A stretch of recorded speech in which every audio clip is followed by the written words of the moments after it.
caught you. Caught you first. I saw you come in. But given the time of night, or shall I say morning, I thought I'd do the chivalrous thing and pretend not to notice. Chivalrous? Well, either you're returning from a late assignation or the hostage crisis at General Hospital. Either way, I didn't think you'd be in the mood for a conversation. Never assume anything. I'm a Cassadine. Hostage situations make me positively chatty. So how bad was it? It was horrific. When I left, Audrey Hardy was still in surgery. What for? Cerebral something. I don't know. I'm too tired. It's whatever happens when you're struck on the head and they have to drill a hole into your cranium to relieve the pressure. Oh, my God.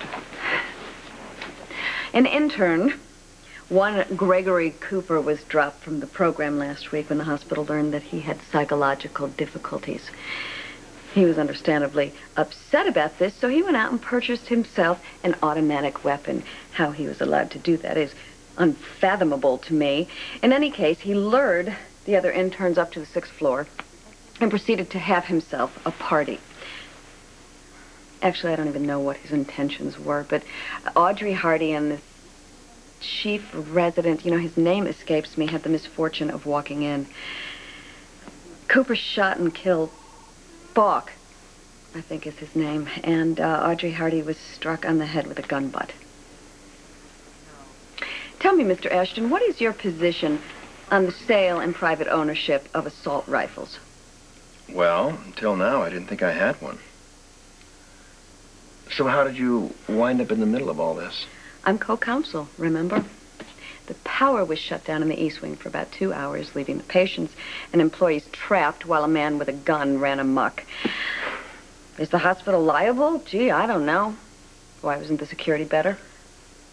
Why didn't we spot Cooper for the nutcase that he is? Did I mention to you that Audrey Hardy's surgery was initially performed with a power drill? You're serious? Mm-hmm.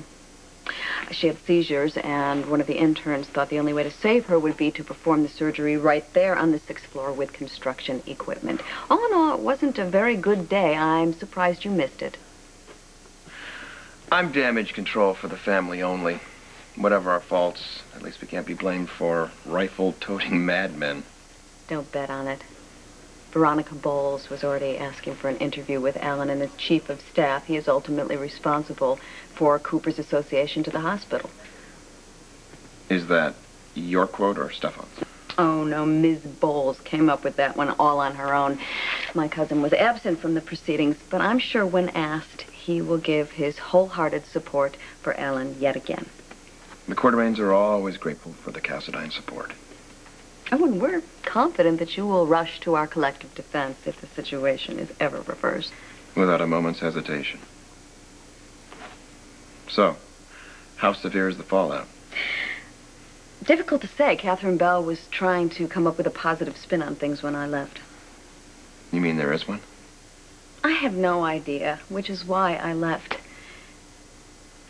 You know something? I don't know Audrey Hardy very well, but she seems to be a kind and an admirable woman. And I'm sure that the intern who tried to save her life, well, he obviously felt the same way. And the idea of reprimanding him is not only pointless, it's wrong. You mean they're cutting him loose? Without a backwards glance. There'll be some sort of review board, and they will let him say a few words in his own defense. And then they'll pull his license. Or not. Oh, I'm sorry. Lack of sleep makes me very cynical. Well, for what it's worth, Alan's a fair man, and I'm sure if there's any way to save the kid, he'll give it his best shot.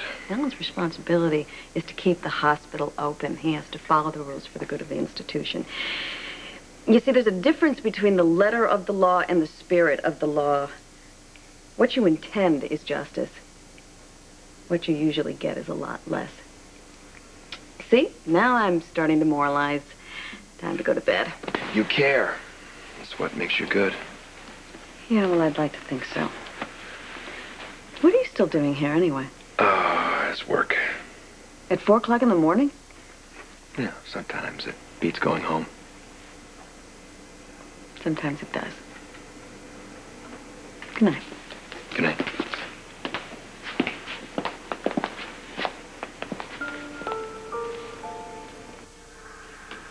Audrey, it's Monica. We just want you to know we're doing everything we can for you. But you gotta help us. You gotta really work, Audrey. Don't you give up.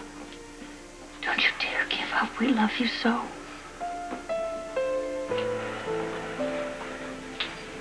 You'll be all right.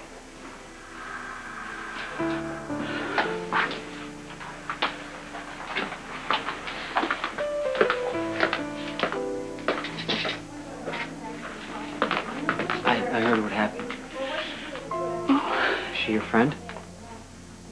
She's more than that. I'm sorry. She's unconscious and on life support. But I'm sure you didn't come here to ask after Audrey's health. No. I just wanted you to know that I have to tell Sonny about what happened at the motel. Why? There's cops all over the hospital. What's going on? Yes, it was a hostage situation on the 6th floor. Thank God it's over. Has anybody been hurt? Yes, one person was killed, and Audrey Hardy suffered severe head trauma. She's in a coma. Is she going to be okay? I certainly hope so. What kind of wacko takes hostages in a hospital? Well, apparently a med student went berserk when he found out his internship had been rescinded. It's going to be all over the news. Excuse me. Amy said you wanted to see me? Yeah. Mac busted Dorman tonight in a motel outside of town.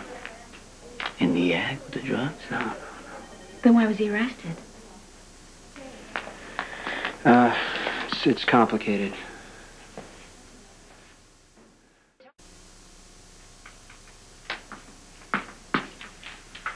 What's so complicated? Look, it's going to take too long to fill you in here, especially in front of Brenda. She probably shouldn't know about this.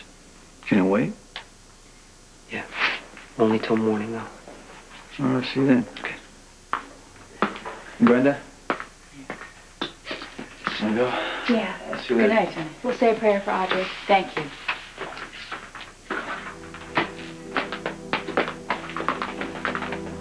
You didn't say anything, Sonny. No, not in front of Brenda.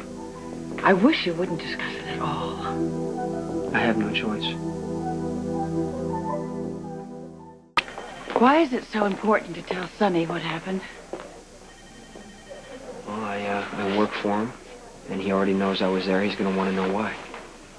But aren't you afraid he might just use this to his own advantage? Sonny wouldn't. Okay, well, you do what you have to do.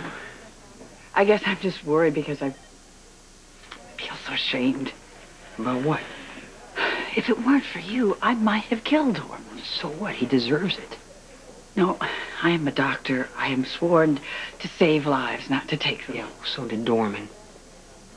And he nearly killed Emily. He killed Matt and a kid Keisha knew from the ward house. I mean, who knows how many others? I know, but to take the life of another human being, no matter what they've done... Well, anyway, I'm glad Matt came in when he did.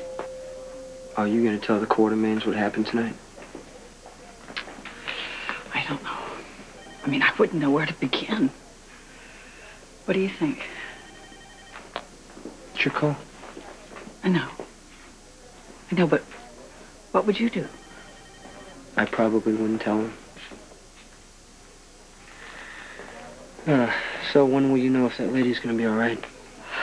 Well, might be hours, it might be days. Is she nice? She's very nice. I'm very glad that you were there tonight. I may have been able to kill Dorman, but I never would have been able to live with the guilt.